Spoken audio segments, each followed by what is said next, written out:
sommes sur le salon du handicap et des achats responsables avec Olivier Théophile de Bonjour. LVMH. Bonjour Olivier. Alors le handicap semble rester encore un sujet tabou dans l'entreprise. Qu'est-ce que vous en pensez ?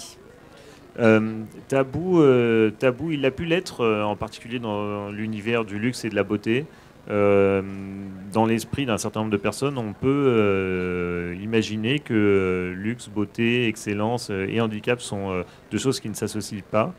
Et en revanche, LVMH, on prouve le contraire. On prouve le contraire depuis 2007, date à laquelle on a décidé d'avancer sur ces questions. En 2007, lorsqu'on a commencé à travailler sur le handicap, nous avions un taux d'emploi qui était de 1,8%. Donc vous voyez, très faible, en deçà des 6% attendus pour tout établissement de plus de 20 salariés. Et on a décidé d'agir et donc d'avancer. Et aujourd'hui, on a un taux de 4,5%.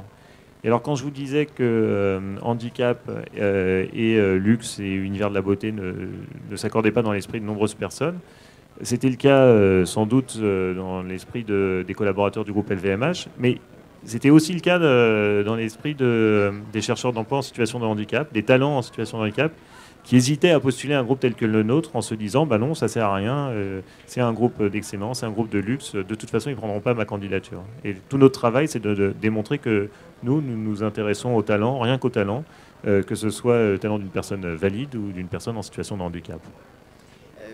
Vous travaillez dans un grand groupe international. Vous avez du coup, j'imagine, une vision plus globale de ce qui se fait à l'étranger. Comment se situe la France par rapport au reste du monde ? Est-ce qu'elle a des exemples ? C'est un exemple pour l'étranger ou au contraire ? Alors, je ne sais pas, ce serait prétentieux de dire que la France est un exemple pour l'étranger sur ces questions, mais nous, c'est vraiment une dynamique, en tout cas internationale, qu'on veut instaurer sur le sujet du handicap. Et pour ce faire, on a célébré l'an passé la journée internationale du handicap, qui a lieu le 3 décembre chaque année. Et on l'a fait comment ? Non pas en prenant un grand engagement à l'international, ça, notre engagement sur le handicap est connu.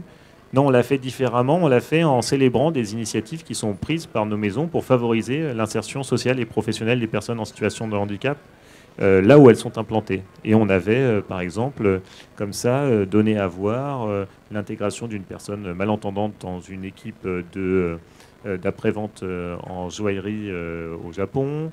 On a montré l'intégration d'une personne en situation de handicap en Russie, dans une équipe de vente. On a montré voilà, diverses situations. Des profils très variés. De profils très variés, dans des univers très variés, correspondant aux différents métiers du groupe. Et on a mis tout ça en scène et on a diffusé tout cela à nos salariés le 3 décembre pour fêter la Journée internationale du handicap. La fêter donc en montrant des situations concrètes d'insertion sociale et professionnelle réussies. On peut le dire, vous avez réussi à sensibiliser vos collaborateurs au sein du groupe. Quelle est la clé de la réussite ? Alors, je pense que la clé de la réussite, c'est d'abord d'avoir une approche modeste. Modeste au sens où on pense qu'on a chacun à progresser chaque jour sur cette voie, valide ou en situation de handicap, pour faire tomber les préjugés, les stéréotypes qui pèsent très lourdement sur l'emploi, sur l'insertion des personnes en situation de handicap. Des préjugés et des stéréotypes que peuvent porter les personnes en situation de handicap sur leurs propres capacités, et puis des préjugés et stéréotypes que porte aussi la population valide majoritaire sur le handicap. Donc c'est faire bouger le regard que l'on porte sur le sujet. Et ça, c'est un travail à faire en continu. C'est un travail de longue haleine, c'est un travail de sensibilisation que l'on poursuit. Alors par exemple pour le groupe LVMH, ça commence dès le séminaire d'intégration dans lequel on va parler aux nouveaux managers qui intègrent le groupe LVMH de handicap. Et on va parler aussi de ce que fait le groupe LVMH en matière de handicap. Vous êtes le groupe un peu à l'initiative de ce salon. On est pratiquement au terme de cette journée, de cette première édition. Quel regard vous portez sur cette journée ?